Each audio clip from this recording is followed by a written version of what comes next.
MIM Tejashwi Yadav को बना देगी मुख्यमंत्री। साथ आने से महागठबंधन को खूब होगा फायदा। फिर भी क्यों हिचक रहे हैं लालू प्रसाद यादव। नमस्कार, आप दर्श न्यूज के साथ हैं, मैं हूं परमवीर सिंह। आज बात करते हैं बिहार विधानसभा चुनाव 2025 की, जिसमें एक बड़ा ट्विस्ट आया है। असदुद्दीन ओवैसी की पार्टी एआईएमआईएम ने लालू प्रसाद यादव को चिट्ठी लिखकर कहा है कि वो महागठबंधन में शामिल होना चाहते हैं।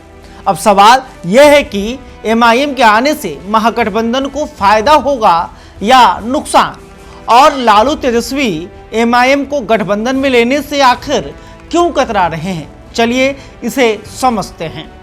पहला सवाल, एमआईएम के आने से क्या फायदा हो सकता है। देखिए, बिहार में मुस्लिम वोटर करीब 17% हैं, यानी लगभग 1,70,00,000 इनकी आबादी है। इनका सबसे ज्यादा असर सीमांचल इलाके में है, जैसे किशनगंज, अररिया, पूर्णिया और कटिहार। 2020 के चुनाव में एमआईएम ने 20 सीटों पर चुनाव लड़ा और 5 पर जीत हासिल की, वो भी सीमांचल में।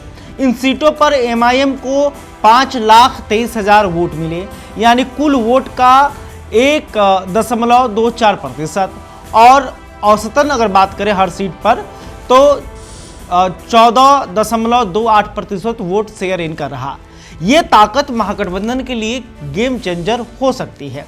अगर एमआईएम गठबंधन में आती है तो लालू का एमवाई यानी कि मुस्लिम यादव जो फॉर्मूला है और मजबूत हो सकता है।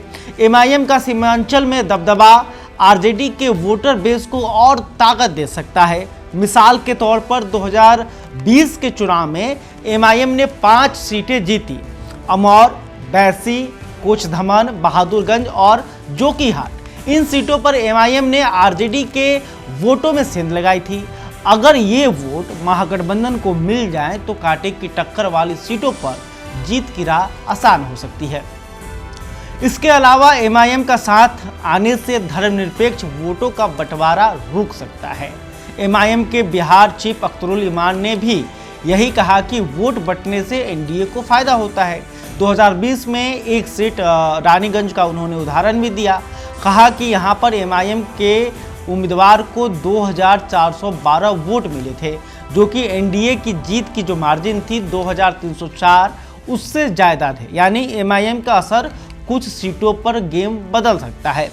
लेकिन अब सवाल यह है कि लालू और तेजस्वी यादव क्यों हिचक रहे हैं। अगर एमआईएम इतना फायदा दे सकती है तो आरजेडी उसे गठबंधन में क्यों नहीं ले रही। इसके पीछे कुछ ठोस वजह है। देखिए, पहला वजह यह है कि आरजेडी को डर है। आरजेडी को लगता है कि एमआईएम उनके मुस्लिम वोट बैंक को लंबे समय में कमजोर कर सकती है। 2020 में एमआईएम ने आरजेडी के वोट काटे थे और बाद में एमआईएम के 4 विधायक भले आरजेडी में चले गए, लेकिन आरजेडी को डर है कि एमआईएम को साथ लाने से उनका वोटर बेस जो है वो भविष्य में और कमजोर हो सकता है। इसके अलावा बीजेपी की बी टीम वाला टैग भी एक कारण है। आरजेडी और कांग्रेस ने एमआईएम को हमेशा बीजेपी की बी टीम कहकर बदनाम किया है, यह इल्जाम लगाते हुए कि एमआईएम वोट बांटकर एनडीए को फायदा पहुंचाती है। लेकिन हकीकत में अगर 2020 के विधानसभा चुनाव का डेटा देखिएगा तो सिर्फ एक सीट रानीगंज पर एमआईएम का असर एनडीए की जीत में देखा, और सीमांचल के कुछ सीटों पर ही इसका प्रभाव था। लेकिन अगर सीमांचल के अन्य बिहार के अन्य क्षेत्रों में देखा जाए तो एमआईएम उतनी प्रभावशाली नहीं दिखी। फिर भी यह धारणा आरजेडी के लिए एमआईएम को गठबंधन में लेने में रुकावट बन रही है। इसके अलावा तेजस्वी यादव का एक प्लान है। तेजस्वी की रणनीति है कि एमआईएम को बाहर रखकर सीमांचल में आरजेडी की पकड़ को और मजबूत की जाए।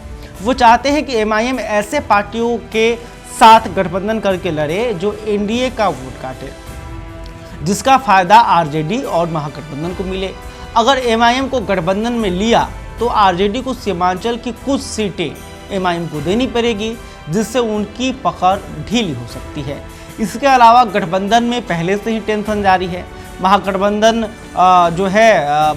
में सीट बंटवारे को लेकर खींचतान देखने को मिल रहा है। कांग्रेस, सीपीआई एमएल और बाकी जो सहयोगी दल हैं अपनी हिस्सेदारी मांग रहे हैं। एमआईएम को लाने से यह गणित और उलझ सकता है। 2020 में कांग्रेस का प्रदर्शन भी खराब रहा था।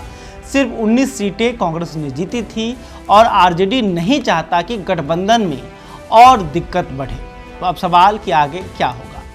एमआईएम को गठबंधन में लेना आरजेडी के लिए फायदे और नुकसान दोनों का सौदा है। फायदा ये कि मुस्लिम वोट एकजुट होकर एनडीए को कड़ी टक्कर दे सकते हैं।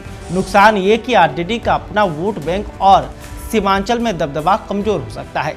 तेजस्वी की चालाकी यह है कि वो एमआईएम को बाहर रखकर उनके वोटों का फायदा अप्रत्यक्ष रूप से लेना चाहते हैं। लेकिन बड़ा सवाल ये है कि क्या ये रणनीति 2025 में काम करेगी या एमआईएम का अकेले लड़ना महागठबंधन के लिए भारी पड़ सकता है। आप क्या सोचते हैं? क्या एमआईएम को महागठबंधन में शामिल करना चाहिए या तेजस्वी का दांव सही है? और अभी तक आपने हमारे चैनल को सब्सक्राइब नहीं किया है तो तुरंत कर लें। ये वीडियो अगर आप फेसबुक पर देख रहे हैं तो हमारे पेज को भी फॉलो कर लें। बहुत बहुत धन्यवाद।